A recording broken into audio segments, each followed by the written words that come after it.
dates fruit.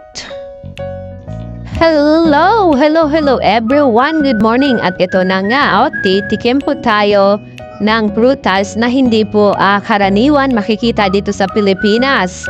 Ang prutas po na ito ay makikita sa mga maiinit na lugar o kaya sa mga lugar kung saan ang temperatura ay napaka-taas katulad ng Saudi Arabia. Ayan, ang prutas po na ito na pinapakita ko po sa inyo ay ang tinatawag na dates. Ito po yung dates na galing po sa Saudi Arabia.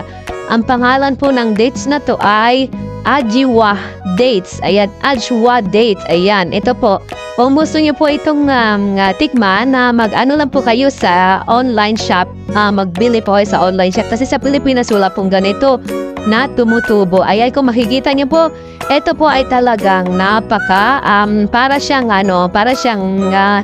prone na po siya, na po siya na tawag doon na napahinog na po siya. Ayan, pag titikman po natin ito, ang lasa po nito ay parang asukal.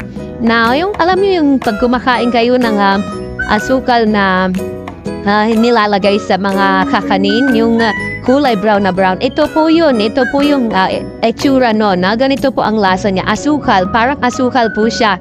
Ayan po yan. Yan po ang ating pagkain ngayon. Titikman po natin ito kung ano po ang lasa. Kung nakikita po kung nakikita po ninyo, ito na po yung Ajwa dates na galing po sa Saudi Arabia. Titikman po natin siya kung ano po ang lasa. Ito po yun, no.